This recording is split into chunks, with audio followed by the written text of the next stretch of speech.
right, welcome everyone to a new year. Happy New Year to everybody. First and foremost, we got Octavia White here, Raymond Lyons. I'm Wilson Tarpey Jr. Welcome to season 7.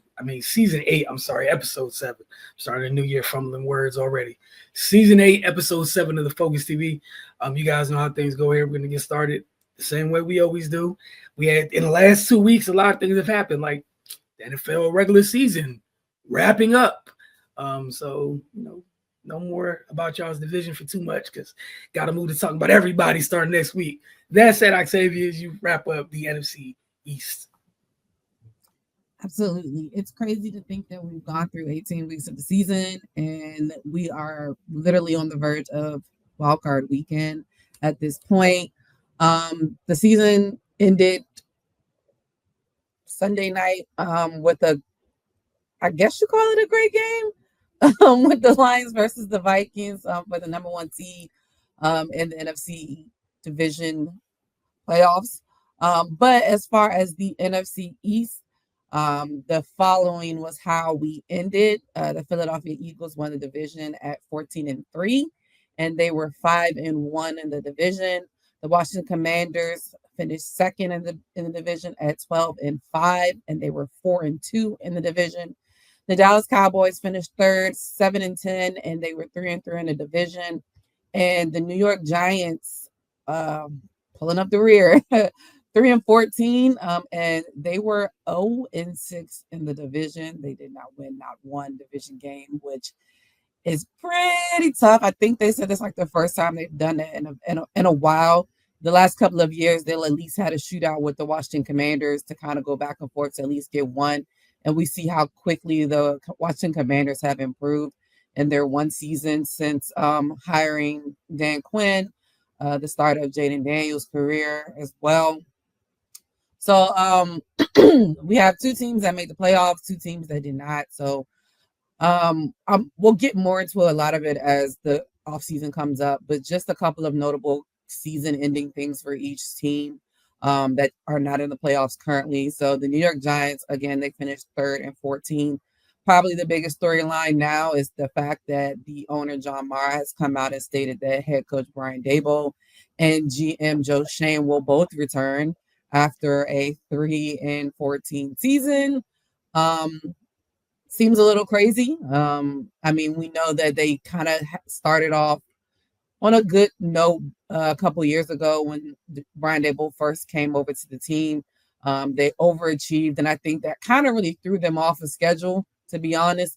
They overachieved, and I think a lot of people were looking for them to continue that, and they peaked a little bit early, and now they're kind of back down to earth. There's already reports that they're at least looking to retain Tommy DeVito, but we know they got to be in the market for a quarterback.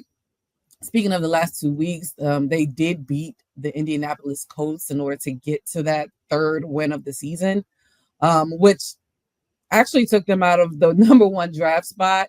So it was great, I would assume, for team morale. Not too great for seeding and picking, draft positioning, but they're not too far out. They have the 3rd overall pick in the 2025 draft, so they'll still be in the mix. Of course, it seems like it's going to be more of the same of what they've been looking for the last couple of years, which is offensive line, quarterback, and probably some player personnel like tight ends. I'm sure Malik would like somebody to be opposite of him as well, so he's not continuously double teamed and just basically followed around the entire field. He has a bright future. Excuse me. And I'm sure he's going to be looking forward to who will be throwing him the ball. That's going to be a big thing. Also, Pro Bowl selections came out. The Giants were fortunate enough to at least get one Pro Bowl named. Their Pro Bowler being Dexter Lawrence, who missed the end of the year with the injury as well. But, of course, we know the type of player he is. I would be kind of surprised if he did play, just depending on how he has progressed in his injury since he didn't play in the last couple of games of the season. So we'll see how that goes. But all in all, it's going to be another rebuilding year for the Giants, especially within the division that you can kind of say for the last couple of years, it's really been the Eagles and the Cowboys that have kind of been at the top of it. The Commanders have now made themselves known, so it's only going to get more and more difficult for the Giants. to compete within the division, as we can see them going 0-6. It's going to get a lot tougher for them with the young talent that these teams have. So we'll see how they're able to combat it. Because I think I saw one report that they're already looking into possibly getting a veteran quarterback, which, I mean, I guess, but we'll see what happens. Next, we'll talk about the Dallas Cowboys. They finished the season 7-10. Probably right now, the biggest thing that's going on is also with their coaches. Mike McCarthy contract expires January 14th, so exactly 7 days from today. There has not been any I can't say any renegotiating. We don't know what they talk about behind closed doors. But there has not been any re-signing of any new contract. And there are talks that he is possibly on the market for other head coaching positions, such as the Chicago Bears head coaching position. The Chicago Bears actually reached out to the Dallas Cowboys to get permission to interview Mike McCarthy. And would you know it, Jerry said no. He was like, I mean, there was an interview earlier that played out earlier today where, he kind of just seemed like if he wants to go talk to people, he just, I guess, go talk. And then literally probably like an hour ago, I saw the report of Adam Schefter stating that Jerry basically said no. They denied it. They don't have to let him, obviously, because he is still under contract. His 5-year contract, again, expires next week.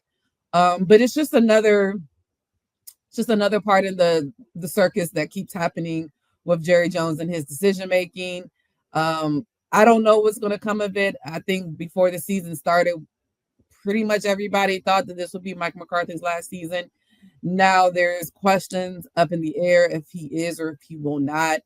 Who knows at this point? I think Jerry's probably the only person that knows at this point. But to say no is just kind of wild. To be like, nah, you can't interview him. It's kind of crazy when you won't re-sign him at the same time. So, but at the same time, it's Jerry Jones. Not that surprised. The Cowboys probably have their highest draft pick that they've had in a very long time. Again, Mike McCarthy had back-to-back, I think it was 3 back-to-back seasons. It might have been 2, 12 and 5 years before this season. Obviously, this season did not go the way that they expected it to go. I would say majority of it has to do with injuries, of course. They definitely had a lot of injuries during this, most notably, of course, Dak Prescott with a hamstring injury. We know that Michael Parsons also was out with a hamstring. I think Lawrence was out for a while as well. We know Trayvon Diggs ended up being out at the end of the year. So they definitely had a lot of injuries, but also, the offseason, I guess you want to call it a running joke, was Jerry stated that they would be going all in. And we didn't see too much all in as far as player personnel that they were picking up. Rico Dotto did what he could. I don't think he's a number one back, but I think he's not terrible. I think they're probably going to be looking to upgrade that position as well. They brought back Ezekiel Elliott only to let him leave before the end of the season so he could now re-sign with the Chargers to try to go on a Super Bowl run for him, I assume. But I guess we'll see how that works out for him as well. They also do have Pro Bowl picks. CeeDee Lamb at the wide receiver, Tyler Smith on the offensive line. This probably is going to sound like hating, but I'm really not trying to hate when I say it. Michael Parsons, I just feel like he missed so much of the year, but I understand when he plays, he's a very dominant player, but I feel like he missed so many games. But Michael Parsons also, and then no brainers, of course, and Brandon Aubrey for special teams and Kayvon Turpin for special teams as well. So not a big surprise. But I'm sure the Dallas Cowboys are not happy with the season that they had. And them coming back next year, knowing that in the NFC East for the last 20 years, there's never been a repeat winner. I'm sure Dallas is salivating to make sure that they win next year as well. And I'm sure they're hoping that they keep a lot of their players healthy. And I guess we'll see what they do in the draft with the number 12 pick. Excuse me. Next, the Washington Commanders. They finished this season at 12-5. Probably the biggest thing coming out of them right now, of course, is Jaden Daniels. He definitely is projected as the offensive rookie of the year. I think it's hands down just a unanimous vote at this point. We know Bo Nix kind of came on at the end, and Bo Nix was able to get his team to the playoffs. after the tumultuous season that the Broncos had last week. Congratulations to Cardell. I know that's his team.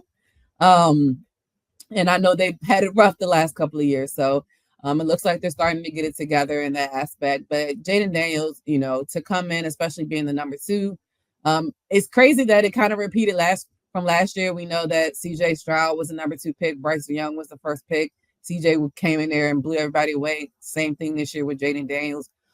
Caleb Williams struggled. It's not all his fault, but it's not all everybody else's fault either.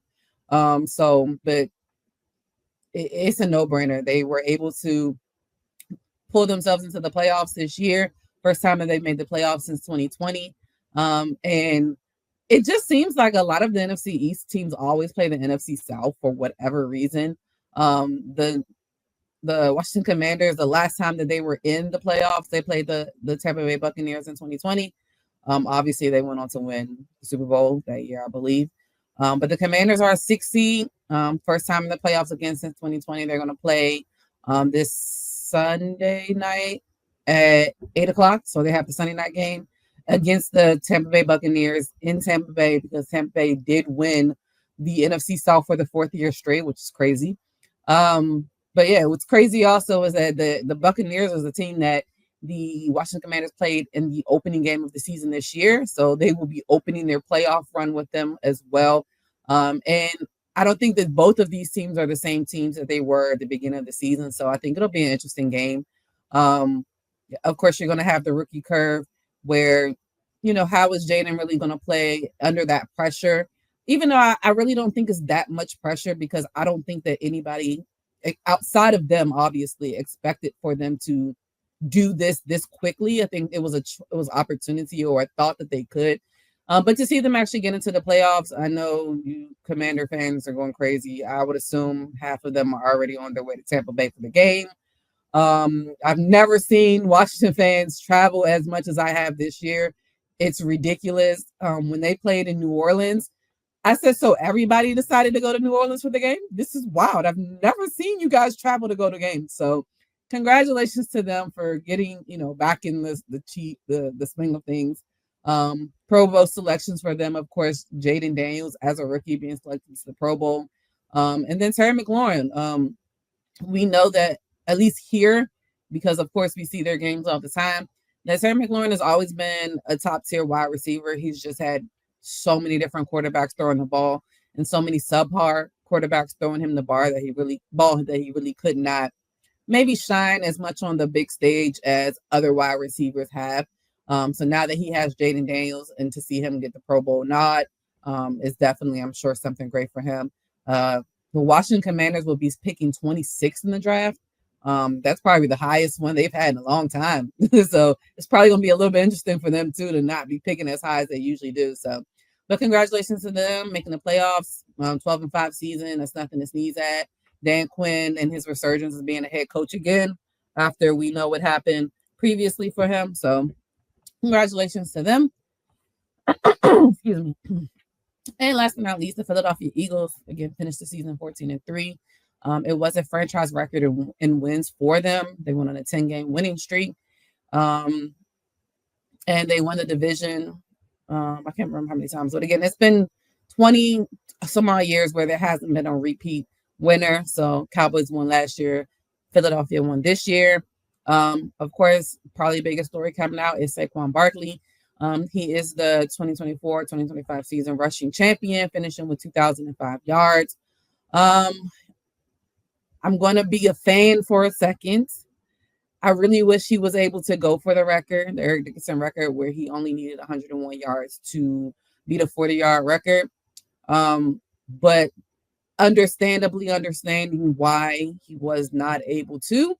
I think a lot of people who don't maybe follow the Philadelphia Eagles as much don't realize that we kind of were in a situation like this last year where A.J. Brown got injured the game before we went into the playoffs. Now, of course, the whole end of the season was a tragedy anyway, but add insult to injury where A.J. Brown ended up hurting himself and did not play in that game as well. So I think they definitely put a lot of precaution on that. A lot of the starters did not play in the final game against the Giants. But I will say that, maybe if he didn't let the young boys eat in the first time he played against the Giants, we might not even be having this discussion at this point. He could have already broken it. Um, but then, silver linings, you don't have to hear the 17th game comparison, the asterisk, and all the other things. Even though I would like to say that, I think they said Eric Dickerson had like 370 carries in order to get his record. Saquon is only at 345. Um, he probably could have broke it in less than 370, in my opinion, but we'll never know at this point. The job's not done, is what they keep stating, and that their goal, of course, is to make it to the playoffs. They're the number 2 seed in the NFC playoff race. They will play against um, the Green Bay Packers, which again for the Commanders, they played the first team that they played this season, and so will the Philadelphia Eagles as they open their season against the Green Bay Packers in Brazil.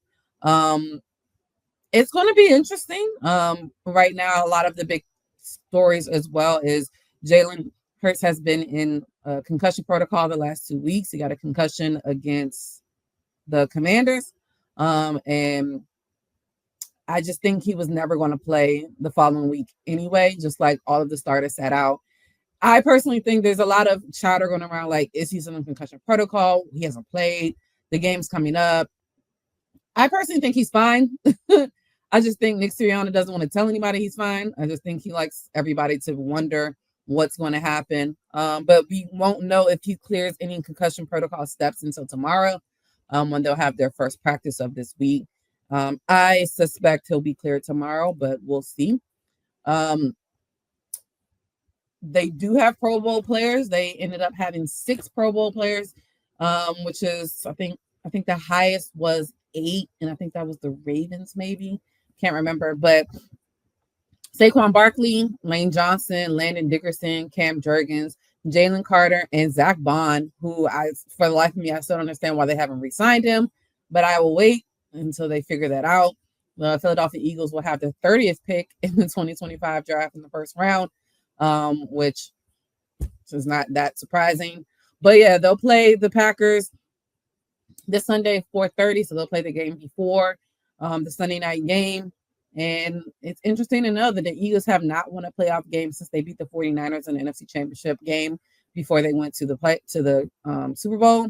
Of course, they lost last year to the Buccaneers, and I don't know, the Buccaneers seem to have their number at times, and so we'll see what happens. Hopefully, I have to look at the bracket again to see who they would play if they win the game, and it's going to be interesting as well. On the Packers side, Jordan Love came out of their game last week injured a little bit. They said he lost feeling in his throwing hand after getting an elbow injury. And then they did also lose their wide receiver, Christian Watson, with a torn ACL. Although the Packers have hella wide receivers. They got a million of them that can step up at any time. You just don't know which one is going to be each game. I say that as having a few of them on my excuse me, on my fantasy team. Never know which one it was going to be. I'm done.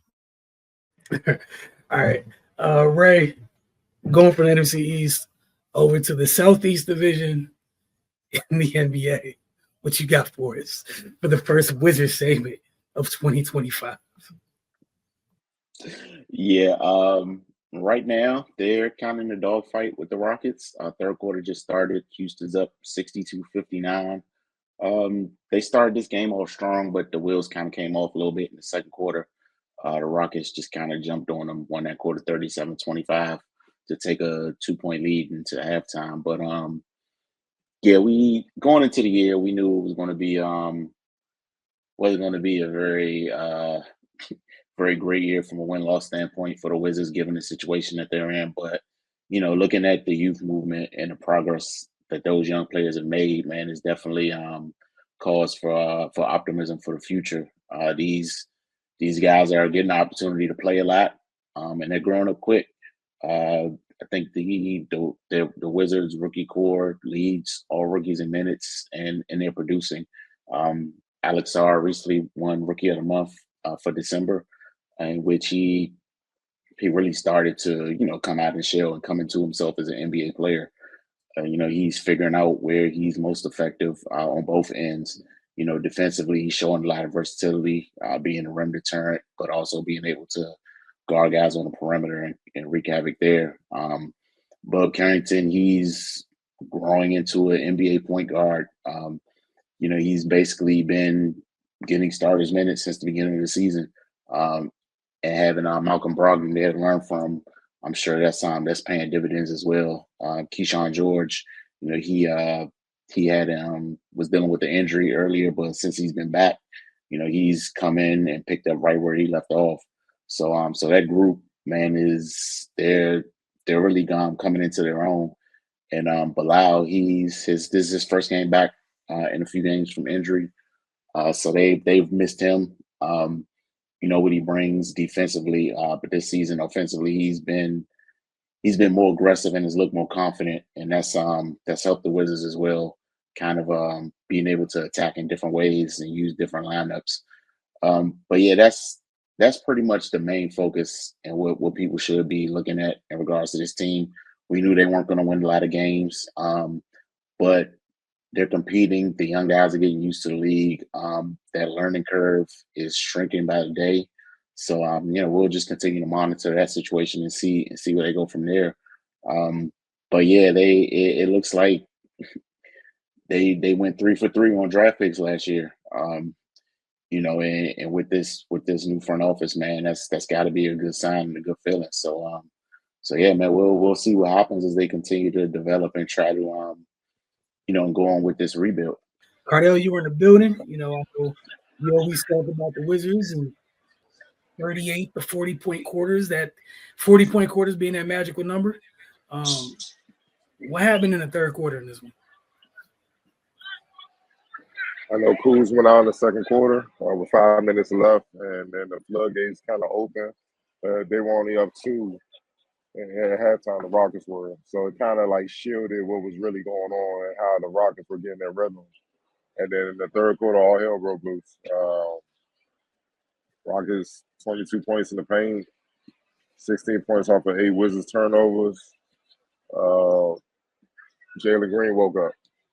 That's pretty much what it was. Him and Alperen Sengun had 2 points at the end of the first quarter. Sengun, they was actively trying to get him the ball inside. You could just tell they felt like the Wizards didn't really have anything to deal with him. But he was okay at first. Then he woke up, and he woke up because in the third quarter, Jalen Green started lighting the Wizards up, and they had to open the floor up. And then Sengun basically had one-on-one matchups, and he took full advantage. In the third quarter, Jalen Green had 22 points at 8 of 12 shooting, 6 of 9 from the field.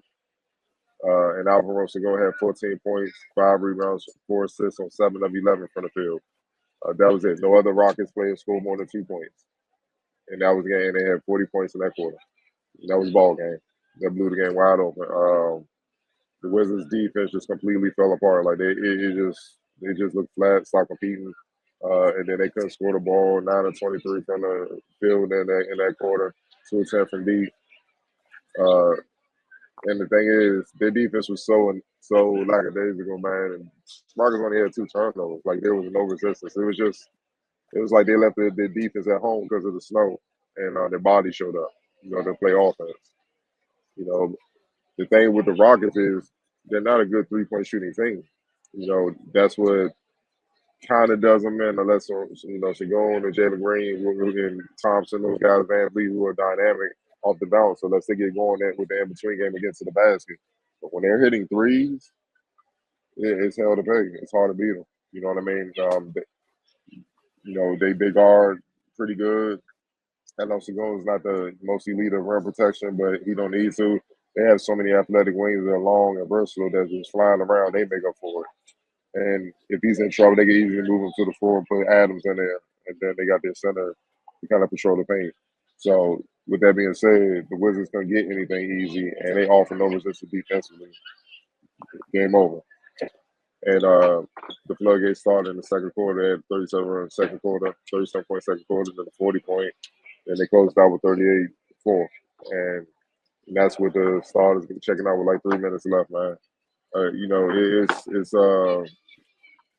normally if the Wizards would lose, like we could say, yeah, they competed. You can't say that this game. You can't say that at all. Like I said, it just felt like They were just in a daze, so to speak. And it's not even like the Rockets did anything special. The Rockets just came out and handled business. But the Wizards really offer no resistance, man. It just looked like honestly at times they didn't want to be here. They wanted to be at home, not dealing with the snow, not dealing with the cold. That's just how it looked like they played. And it's disheartening because the last few games they've been competing. It looked like they were taking steps forward, even though they weren't winning. You can see the progression. And tonight it's like they took a couple steps back. And to kind of sum it up, we mentioned praising Alex R tonight, 1 for 12, 2 points, 9 rebounds. Do I need to say anything else? Right. Yeah, those two middle quarters did it, man. Gave up 77 points between the second and the third. Like Cardell pointed out, kind of started with with Kuz leaving the game, which he was playing fairly well up to that point. But that third quarter especially, when Jalen Green started to get loose, the Wizards had no answer. It's one of their stinkers. They give us one every once in a while, and this is definitely one of them. Pointing out Alex R struggles, having to deal with Sengun and Amin Thompson.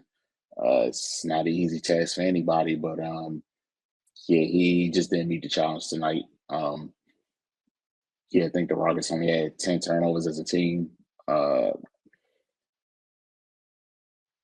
When you're not even putting any pressure on the opposition and you're just giving up points at will, and then you're not effective offensively as well, that's how you get this kind of turnout. Wizards took a snow day. Rockets took advantage, and here we are. On to the college segment. I'm filling Malik filling for Malik. Knock out his segment. For those of you, just a nice refresher. It's college hoops in the DMV, kind of the week in review. Take some players that he's highlighted across the area on a collegiate level. For the Georgetown Hoyas, a tough week in Big East play. The Hoyas are 6-9. They're 0-4 in conference. Big East is far from sweet. They continue to struggle as they drop 2 more games in conference play. Their tough matchup on the road, Xavier saw them lose 81-70 despite a solid 22-point performance from senior guard Brandon Murray. Georgetown followed that with another road defeat, this time to Seton Hall, falling 74-61. Georgetown need to regroup quickly as they face a critical stretch of Big East games to stay competitive. For the Terps, they're staying steady in Big Ten play. They're 11-5 in Big Ten, 11-5 overall, 3-2 in the Big Ten. They had a solid week, picking up an important win on the road against Minnesota, 82-68. Sophomore guard Jahari Long was instrumental in the victory, putting up 18 points and dishing out 6 assists. Maryland's defense was suffocating, forcing 15 turnovers. The Terps are sitting comfortably in the middle of the Big Ten standings, but will need to build momentum as they prepare for a key home matchup against Indiana next week. VCU Rams, strong start to the A-10. They're 12-4 overall. They are 2-0 in conference. They continue to roll in conference play with 78-65 win over Richmond on January 5th. Senior guard Ace Baldwin led the charge with 19 points and 7 assists. The Rams defense, led by their aggressive full court press, stifled the Spiders offense throughout the game. VCU will stay atop the A-10 as they gear up for a crucial matchup against Davidson next week. George Mason Patriots, they had a narrow loss to Duquesne, falling 74-73. Victor Bailey Jr. had a team out 21 points. Late turnover in the final seconds seal their fate. The Patriots will need to bounce back quickly as they face another tough test on the road against St. Louis next weekend. American University Eagles, they had a solid win against Lafayette. The Eagles are 7-8 overall, 2-1 in the Patriot League, securing a 76-69 win over Lafayette. Senior forward Sam Iorio led the Eagles with 20 points and 9 boards, continuing his strong play this season. Americans' offense was clicking in this one with a balanced attack from all positions. They'll look to continue their momentum when they face Loyola Maryland later this week. UMBC Retrievers, they had their streak snapped by Colgate. In the America East, they saw their 3-game win streak come to an end against Colgate, 75-67. The Retrievers struggled to get stops down the stretch as Colgate went on a late 12-0 run to put the nail in the coffin. Keenan Jones had a strong performance, putting up 17 points, but UMBC needs to improve their defense as they head into the second half of conference play. Notable DMV players this week, we had Brandon Murray, Georgetown. Despite the team's struggles, Murray has been a consistent scorer and leader, contributing 20-plus points in both games this week. Ace Baldwin at VCU. Baldwin has been a steady presence for the Rams, helping lead them to a key conference victory with his leadership and playmaking ability. Jahari Long at Maryland. Long's all-around game against Minnesota helped Maryland keep the pace in the competitive Big Ten. All right. Gonna get to Maryland women's. I'm gonna let you guys know what happened before what you see at the bottom of the screen, which is what's happening. We're taping Tuesday. This is tomorrow when you guys will see this. Later this evening, if you guys are watching this tomorrow, good portion of us will be in College Park at the Xfinity Center. So, Ray, I'm going to get through this preview and all this stuff, man, and I don't want to surprise you, but ask you your thoughts going into this matchup since, you know, you were in the building for Rutgers. Octavia, would love to hear your thoughts too. Big time game. We were talking about last year, once the Big Ten made it official, they were bringing in the Pac-12 teams into the fold. Things were going to get interesting, and they have. As for Maryland, though, look, like I mentioned, Ray was in the building for them to take on Rutgers. They're 14-0.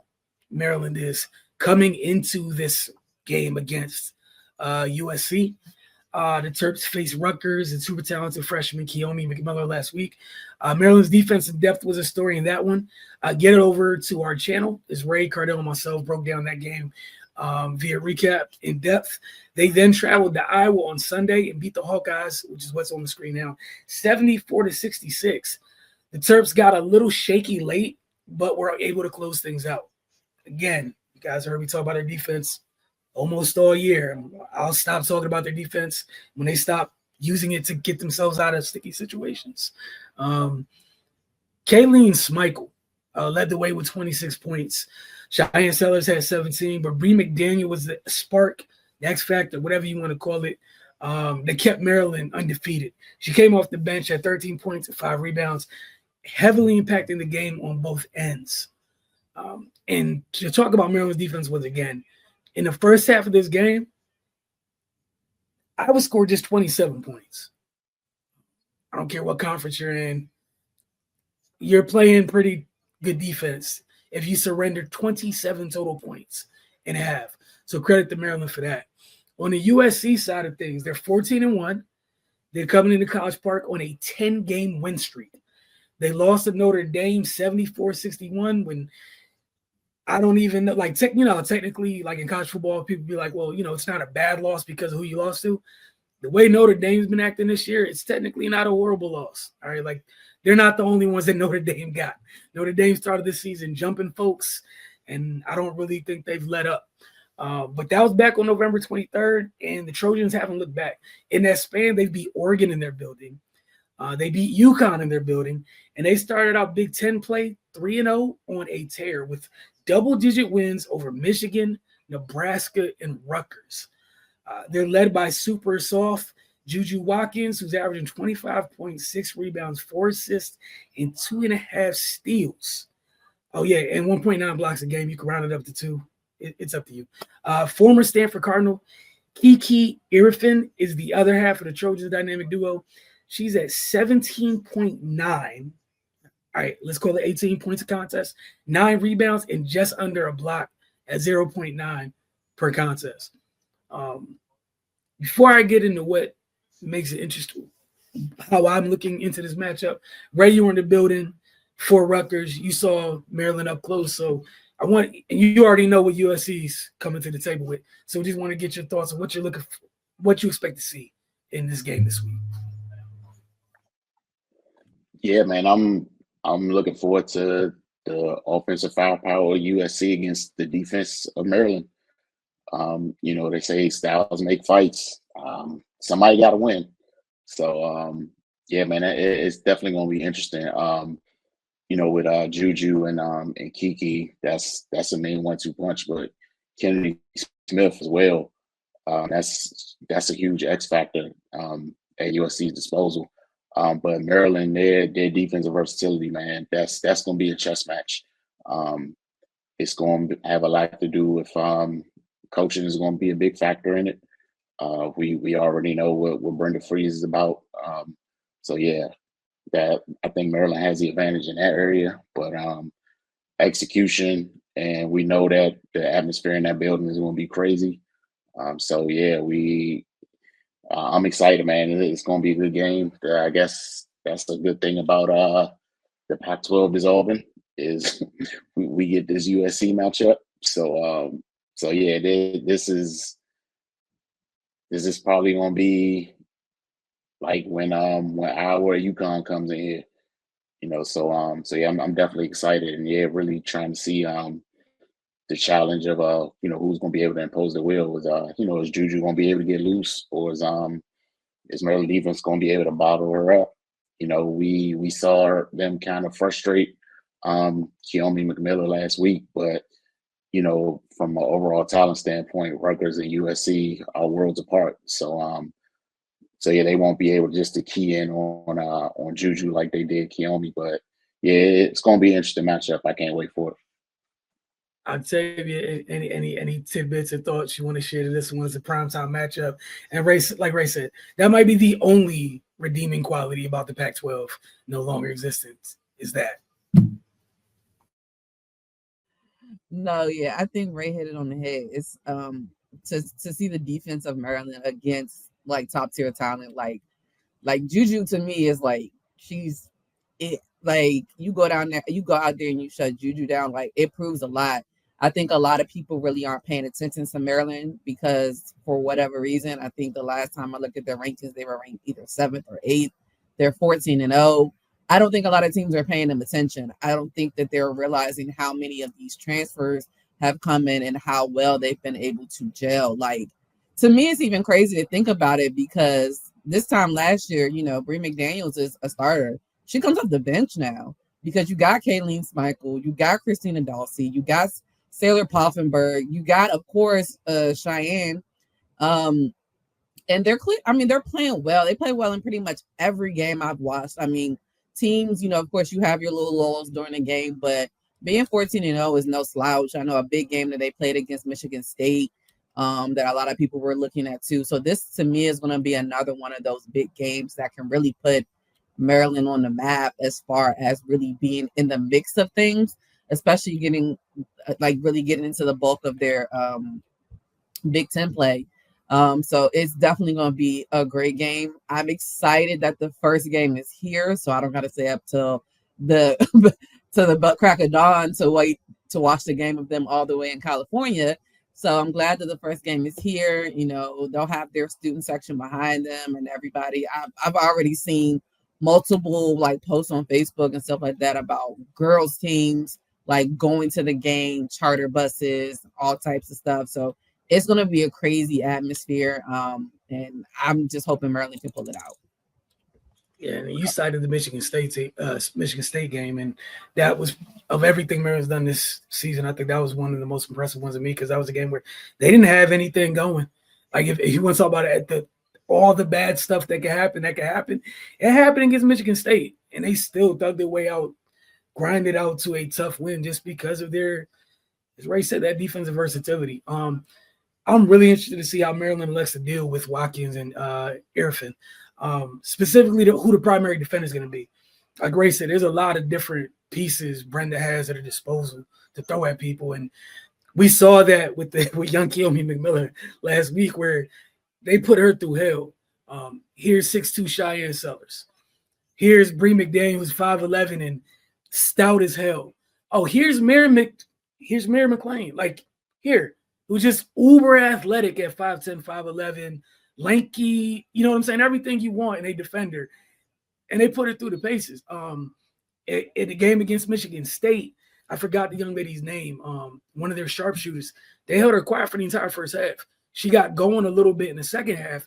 And as the game got to the fourth quarter, it was Shy and Bree took that challenge and like, we're gonna just put that's enough. We can't take any more from you.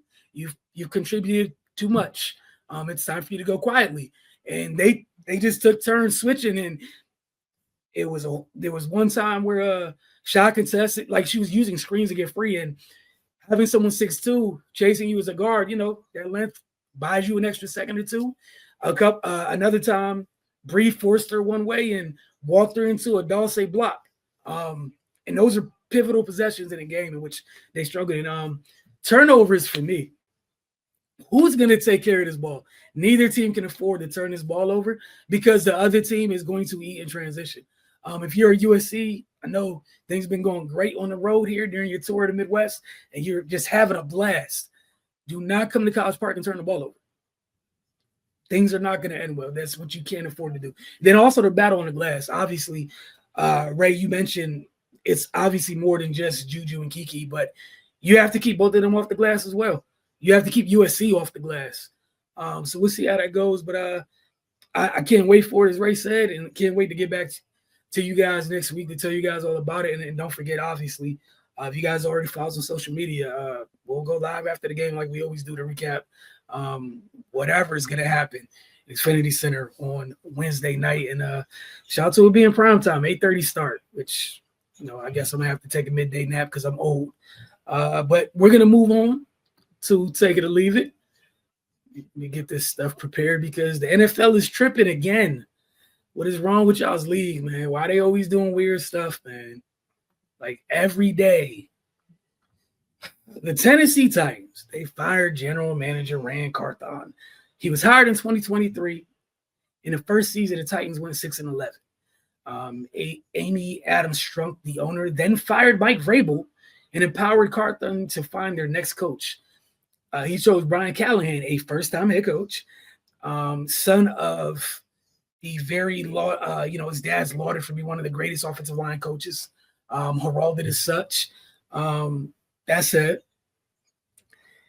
they went 3-14 this season, helped them earn the number 1 overall pick, thanks to the Giants and Raiders not understanding how to properly tank after your season went all the way left, and there's literally nothing to play for. They found a way to just take bad teams being bad to a whole new level. So shout out to both of those two teams. At that point in the NFL season, you have nothing to gain, both of you teams. Just finish the job. You got this far trying. You might as well let go of the rope. They did not. They won, and a couple of them put themselves out of position, possibly for quarterbacks. That said, the Titans, the team that drafted Will Levis a little while ago, Malik Willis, that sort of thing. Either way, President of Football Operations Chad Brinker will search for the next GM. In an article on ESPN, the team said this came from team president and CEO Burke Nihill, talking about Brinker will have final authority on the roster. So they're looking for a GM, but the GM's not going to have full autonomy over the roster that the president of football operations will have. Carthon was responsible for the Titans building up their trenches during his tenure, drafted a couple what looks like very good offensive linemen, got Tavondre Sweat in his past draft, a hulking defensive tackle. But again, take it or leave it, the team firing the GM that chose the new coach after their first year together. Also, that the new GM doesn't have the autonomy to make final calls. And lastly, keep in mind what Octavia said earlier, the Giants and all the stuff they did or didn't do, they brought back their GM and coach. So, Ray, take it or leave it, what the Titans got going on, firing Rand Carthon after 2 years to fix something that's been broken for quite a long time. Yeah, I'm gonna leave it. None of this makes sense. Like you, I would assume you bring a guy in to see through your kind of rebuilding phase, and then you get rid of him in the beginning stages of it, after he's already kind of laid some foundation. And then, yeah, like you said, the new guy you're bringing in isn't even going to be able to fully do his job. I don't comprehend. It's crazy. Yeah, at least give the dude time to to do what you brought him in to do. He made some good draft picks last year, and secured the number one pick this year. I'm assuming that's going to be the pick to get your quarterback. So, I mean, at least let that play out. And if things still aren't going well after he's been able to make some decisions and steer the ship, then okay, you got to revisit that. But to cut bait at this point is it's some real NFL stuff. That's all I'll say. Octavia. I'm completely leaving this. I think the Titans organization as a whole is just, I don't know what they think about when they do stuff. Like, even back to the previous GM, thank you for giving us AJ Brown. We appreciate you. I'm sure the Ravens are ecstatic that you let Derrick Henry walk out the door as well. So I'm not surprised. It's my favorite thing to steal from Wilson, that he stole from somebody else. That team to do bad things, so it doesn't surprise me that they're doing these type of things. But it's just like you said, like, are you going to give them time to try to do it, or are you going to continuously just pull the plug every time it doesn't go 100% the way you want it to go in year one, year two? And like you said about the Giants, as much as we loathe, probably their fans are probably loathing the fact that they're coming back. And I think theirs is probably even more public because of their off-season Hard Knocks show. So it's even that much more like scrutiny that will go behind it. I mean, there's so many other organizations that could show you how to do this. Like, I mean, Jim Irsay, the Colts, he had a nice statement that came out and said, we're sticking with our GM as well as our coach. And I know this might be something that the fans might not understand who want immediate change, but these are the people that I feel like, have a good plan in place that we can move forward with. So, I mean, some teams know how to do it. The bad teams don't know how to do it. That's why they stay bad as long as they do. And this team and another couple of teams that I'm sure we might get to later, they do the same thing. Yeah, I got no words. If you hire somebody to do something, I don't understand how you pull the plug 2 years in, especially in the NFL. You didn't even let the first rookie class come to fruition before you pulled the plug. But to my guy Owen Reese, bad teams do bad things. All right. Look, this is another one. Bradley Beal, Big Nurk, have been moved to the bench for the Suns. Ryan Dunn, Mason Plumlee entered the starting lineup to take those spots. Brad had 25 points in that role as the Suns beat the Sixers 109-99 last night, while Nurk had 5 points and 7 rebounds. There's rumors that Beal can be on the move, but folks have to remember he has a no-trade clause because he has a no-trade clause, and if there's a move, he'd have to agree. However, take it or leave it that this is good for the Suns. Octavia, we'll start with you. I mean, when people show you who they are, believe them. Like, I've never liked this marriage of Bradley Beal to the Suns anyway, so I'm not that surprised. So I don't know if I'm gonna take it or leave it in this situation. And then being a closeted Blazers fan because I liked Dame for a while, I could have told you that Nurkic would eventually fall off, so that doesn't surprise me either. I'm surprised he stayed healthy long enough to even get moved to the bench, to be fair. I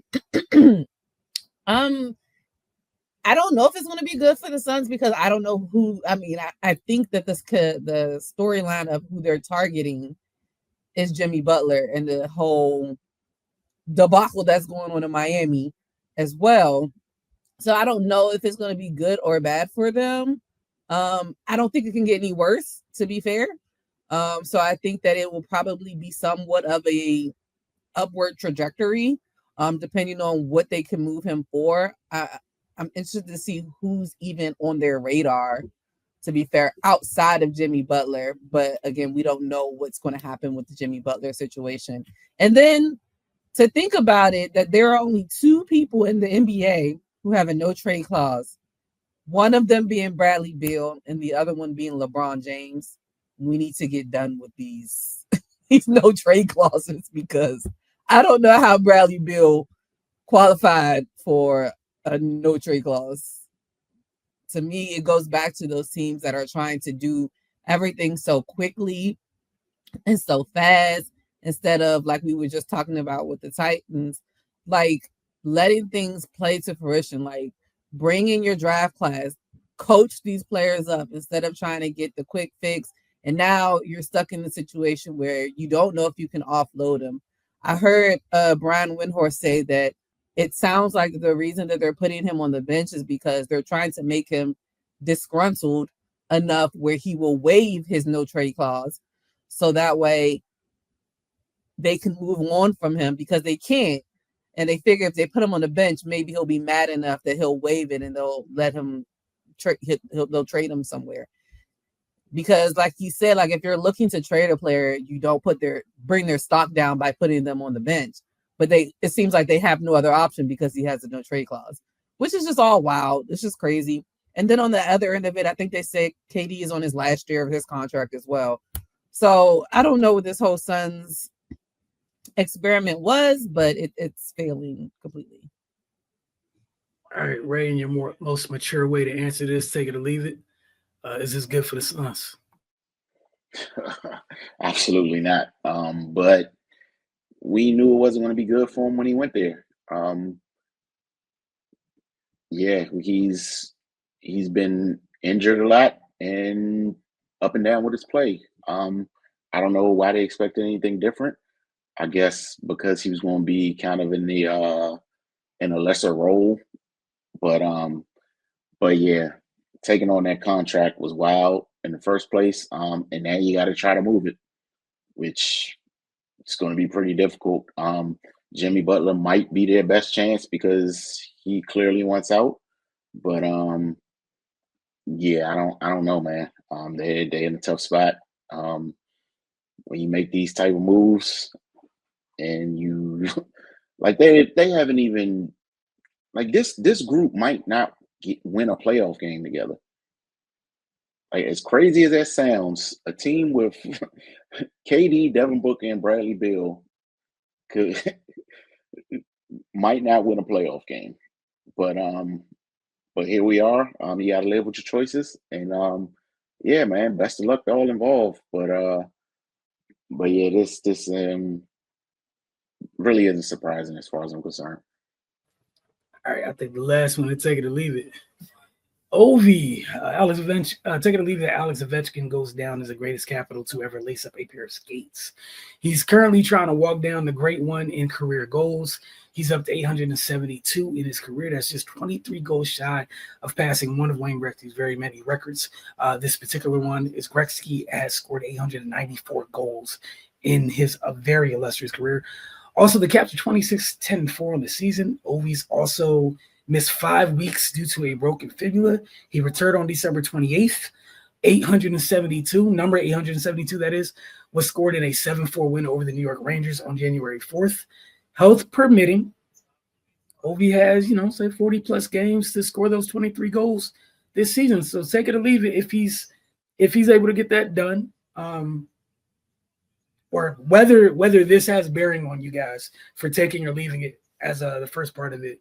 Or not, just say to leave it. Does he go down as the greatest cap to ever lace up a pair of skates? Ray, we'll start with you and then Octavia. I'm gonna take it, man. Once you start approaching Wayne Gretzky territory, that puts you in rarefied air, and to have done that completely with the Capitals, yeah, I think that cements him. And he does have a Stanley Cup, right? Yep. So yeah, I mean the accolades are there, the production is there. I don't know what more you could want. Octavia, take it or leave it on Ovi being the greatest cap to ever play. I'm taking it. I'm taking it even if he doesn't beat the goal. Like Ovi is the GOAT when it comes to Washington Capitals hockey. Like you said, he did win a Stanley Cup. I mean, being 39 and breaking your leg and being out for 5 weeks, like I just turned 36. If I tweak my ankle, I'm not going on no ice. Like, what are we talking about? 39 and you broke your leg for 5 weeks and then you go back out there. And before that, he was scoring goals on a high clip, and like you saying, him having about 40 games left to get 23 goals. He's doing hat tricks at this point. He can get 3 in a game at certain times. And the Caps are actually having a really good season. I forgot what their standing is. I was just about to look at it, but they're actually having a really good season. Even with Ovi getting hurt and being out those 5 weeks, they were still able to kind of stand pat and stay where they were. Like, let me see, conference. Yeah, they're at the top of their conference. They're 26-10.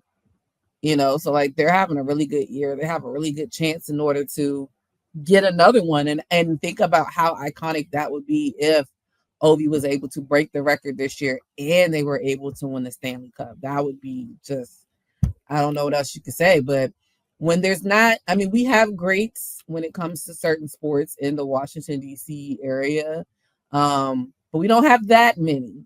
Ovi is definitely one of them. Oh yeah, it's a no-brainer for me taking it. Could have said this back on draft day for him. He'd been on one since he landed here. He's not let up. All right, on to rapid fire. I only got 2 questions for you guys, rapid fire, and a wonderful 2 questions they are. Y'all mentioned them, so we got to talk about your boy Jimmy Butler. His 6th-season tenure with the Miami Heat appears to be nearing its end. Butler, who led Miami to the NBA Finals in 2020 and 2023, was suspended by the team Friday for conduct detrimental to the team one day after indicating to the Heat that he would like to be traded. In that press conference, something, lost my joy for basketball, something. Are you going to find it here in Miami? Pretty much the answer was no, something. Here's a quote from the Heat statement, because y'all know Pat Riley would definitely take this well. Through his actions and statements, he has shown he no longer wants to be part of the team. Jimmy Butler and his representative have indicated that they wish to be traded. Therefore, we will listen to offers, end quote. Does Miami trade him first? If so, where? And overall thoughts on this wonderful situation, period, Octavia. So, first off, this is, again, something that is not surprising because I feel like Jimmy Butler does this every 5 to 7 business days or 5 to 7 years. There's always some big dramatic exit from some place, whether it be from Minnesota to Chicago to Philly to there. I will never forget Tobias Harris over me. Like, I'm never going to forget that ever. So it doesn't surprise me. I hate to say, like, I feel like Jimmy Butler is a great player. Of course, he's very injury prone, and I think that has also deteriorated the relationship that he has with the Heat, because the antics that he also has, like, I'm gonna be real, maybe it's really him, but this is just me being on the outside. I have no idea. Like, the antics with like the hair and the all these other outside things that I don't understand why we're doing them. If that's really him, that's him. I'm sorry. I apologize and I take it back. But it always just seems like it's a gimmick that he has to do something every year to draw some type of attention. And to do all of that and then consistently not be available for your team in certain situations. Of course, not always, because we got to think about the bubble year where, I mean, damn, he was trying to drag everybody. He was exhausted the entire time. So I'm not saying he's never done it, but it's a what have you done for me lately league, and Jimmy has not been available for them and constantly being in the midst of things. And then again, you got Pat Riley. Pat Riley is as old school as it comes, and I love the Tomlin quote that always says, "We don't want hostages. Like, if you don't want to be here, we don't want you here." So I do believe that they will trade him. I don't know where. I think that they will be more so looking, and I don't think so, but I'm pretty sure that they're more so looking at what they're going to be getting back. I think they could care less where Jimmy goes. Like, I think that when we were talking about the Bradley Beal situation, the reason that also came up is that the Heat don't want Bradley Beal either. So I think that they were saying that the only way that that could work out is that then they have to find a third team that will also be willing to be in the mix with this trade, which is going to be a lot, to be fair, when you talk about the contract that Bradley Beal has, of course. So I'm not surprised. I wish him the best. I hope he's happy, because I think that is one thing that you do have to take into consideration. From watching the Starting Five documentary that they had, knowing that he recently lost his dad, that can be a big change in some people's lives when you've had somebody that, I can't imagine it. So I would assume that that's been a very big traumatic event in his life that possibly is also contributing to the fact that he's lost his joy.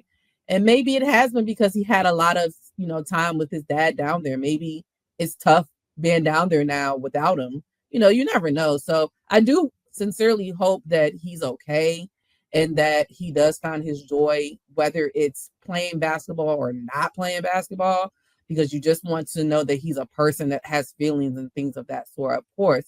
So I hope it works out in his personal life, but the business is also always going to be the business. So I'm going to be interested to see how that works out too. Ray, your thoughts on GP Buckets? Yeah, man. Like you pointed out, I'm sure nobody expected this to go well with Pat Riley. There's a way to do things, man. And that's always going to be the case in any professional setting.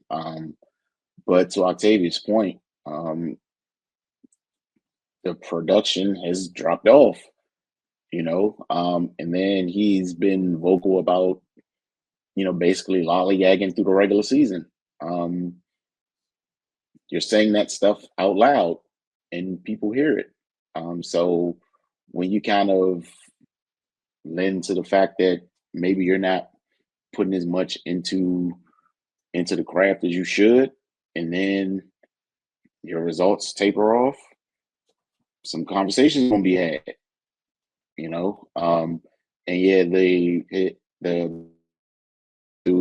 that could be taking a toll as well, but at the same time, you got a job to do.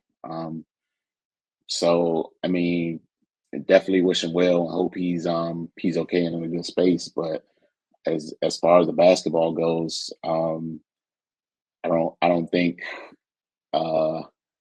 Miami is wrong for not wanting to shell out, max contracts for minimum results. And I think that's basically where the stalemate is. So yeah, I don't expect he'll be there much longer. And wherever he lands, I hope he does well and has a good career. And hope the Miami Heat are able to continue having success as well. Yeah, I think it's one of those rare things where whoever they got here, both Miami and Jimmy and Phoenix and Brad, somehow y'all both got a lifeline amongst each other somehow, possibly, where things can work out. Maybe you get a third team facilitator, what have you. But yeah, man, Pat Riley's Pat Riley, man. I don't know how you thought this stuff was gonna play out. And like Ray said, there's a way to do stuff. You've been in Miami long enough to know that that's not the way to do it. That's all I'm saying. Like, there's several calls you could have made, OGs you could have talked to. Like, you could have FaceTimed Dwayne. I guarantee you he would have told you, hey, man, chill out. Also, Pat looked Dwayne and Dwayne's friend in their face and told them, nah, sir, you are neither Dwayne or his best friend, sir. And they won championships there. So I'm going to need you to bag back just a little bit. Just chill out. Remember that happened, and then look at my man's statue. Look how that came out. Leave Pat alone, man. Leave that man alone. We got one more that we out of here. This one's just for fun. Octavia, I apologize in advance. And no, it has nothing to do with the Eagles. Y'all know who it is. Rex Ryan wants his old job back. Apparently, he was scheduled to interview for the Jets head coach vacancy today. While we recorded this, could be happening now. Dinner could just finish. Who knows? But the Jets seriously interviewed Rex Ryan today. I think yesterday or the day before on ESPN New York Radio, he had this to say. I guess they were talking about Aaron Rodgers, and he's coming from the standpoint if I get back in the building, Oh boy, here's Rex. Clearly, when you have a guy that doesn't show up for mandatory minicamp, and by the way, he's your quarterback coming off an injury, I think that's an absolutely ridiculous message you send to the team. Ryan goes on to say that if he would be the coach, if he comes back, things would be different. If he's back, it ain't going to be the country club. Show up whenever the hell you want to show up. That ain't going to happen. I'll just leave it at that. Y'all's thoughts on Rex. Chomping at the bit about the possibility of the opportunity to go back to his old stomping grounds. Octavia and Ray. I mean, it doesn't surprise me. He's been talking about it forever. It seems like these last couple of weeks. I think they even said like there was another interview that he did recently where I forgot what he said, but he was like, I'm the right guy for this job. Like, even though Ben Johnson's a great offensive coordinator, he'd be a great head coach, he's not the best person for this job. I'm the best person for this job. And it's like, okay, bro. Like, especially because, like, I feel like you could be a little bit of colluding going on because I think Mike Tannenbaum is also, like, a part of the company or firm that's helping them vet people. Let's also remember that Louis Reddick, who works for ESPN, has also been interviewed for their GM position. It's a lot going on, so you don't really know what's going to happen. Especially because I know one firing we didn't talk about, but the firing of Jared Mayo, I think that had I think that was because Mike Vrabel is now interviewing also for the Jets job, and I think Robert Kraft really wants Mike Vrabel, so he had to get rid of Gerard Mayo, even though it was stupid, to now try to get him. It's a lot going on as far as these little coaching circles. But good luck to Rex. I think he interviewed with them the year Saleh got hired as well. And they didn't choose him. So, and he's been there before. I don't know. I can't even remember if he's been anywhere else. And this also just dawned on me right now. Where's his brother? Is his brother still coaching? I have no idea. I just thought about that. I was like, wait a minute. He has a twin. He's not a twin, but I don't think they're twins, but they look exactly alike. One just got crazy hair. I just thought about that. But yeah, it don't surprise me. Good luck, Mr. Rex Ryan. Yeah. That's it. That's all I got. Rex's brother Rob was an assistant on the Oakland staff, but since Antonio Pierce no longer works there, I guess all those coaches are gone as well. We'll see where people end up. So if Rex was to get hired, his brother would be available possibly to join his staff. And you can have Team ESPN over there on the Jets. Ray, your thoughts before we get out of here. I mean, like, first of all, what's so attractive about this job to him? Like, that's a dumpster fire. Like, why would you willingly walk into that? He said it's his dumpster fire, though. He wants it back. So now I kind of want him to get the job, and I want it to go terribly because, you know, why would you put your neck in the guillotine? But then from a Jet standpoint, why would you want him?